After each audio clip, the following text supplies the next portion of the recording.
I want to talk about what I think of as the practical caged shapes.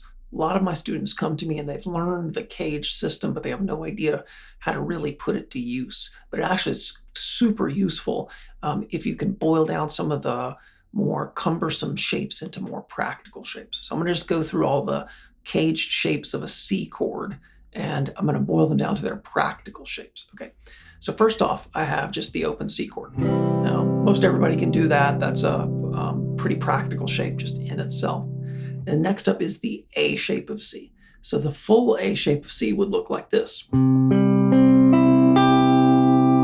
But people rarely play it like that. So they often play it like this and leave off the high E string, or maybe just this. And that is the practical A shape. Sometimes I even do it like that. Those are all easier to grab than that full bar chord. Okay, next up is the one that gives most people the most problems, and it's the G shape. This G shape is quite a knuckle buster. If I take a G chord, move it up to C, so there my root is C, and use my index finger like a capo, that is possible, but it's hard to grab like in the middle of a song. So hardly anybody ever does that. I don't know if I've ever actually seen an example of somebody playing this full G shape in a song. Most of us play what I call the practical G shape, the Hendrix-y kind of G shape, where I'm just leaving off the two notes on the low E string and the high E string playing this. Hendrix used this in Wind Cries Mary, where he does. So that's what I think of as the practical G shape, and it shares a lot of DNA with the A shape.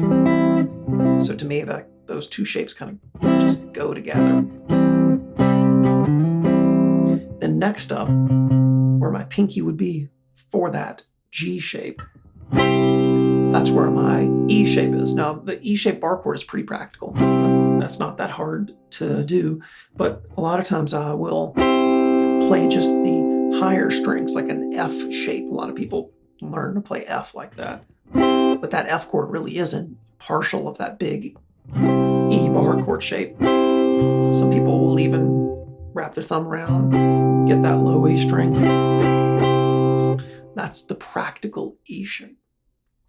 So the next up is the D shape. And again, this one's a tricky one.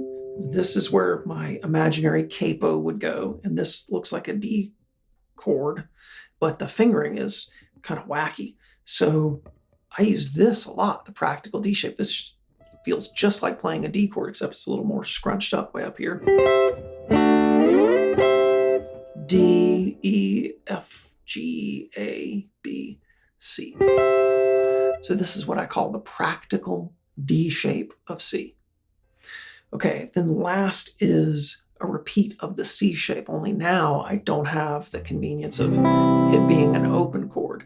So I would have to change fingers so that I have my index finger to use as sort of a capo. So I'm going to go up here 12 frets higher to this C, and I would have to bar here. And that is the theoretical C shape. But again, that one is not very practical. It's cumbersome, hurts, it's hard to grab quickly, and you rarely see that in songs. But people use this practical C shape all the time. So I'm just leaving off this lowest note and leaving off this highest note. It's like a Rolling Stones staple. And it's really connected. It has two notes in common with this D shape. So to me, the D shape and the C shape, the practical D shape and the practical C shape are really connected. So I sort of boil down the CAGED system to really three shapes: the A/G shape,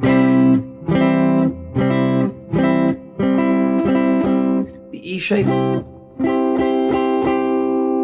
and the D/C shape. And I think if you work on that and try and get some of those caged shapes into your playing, it can make your rhythm playing much more spicy, much more fun. It's definitely worth spending the time to work on those caged shapes. Hope you found that useful. Thanks. Follow me for some more lessons.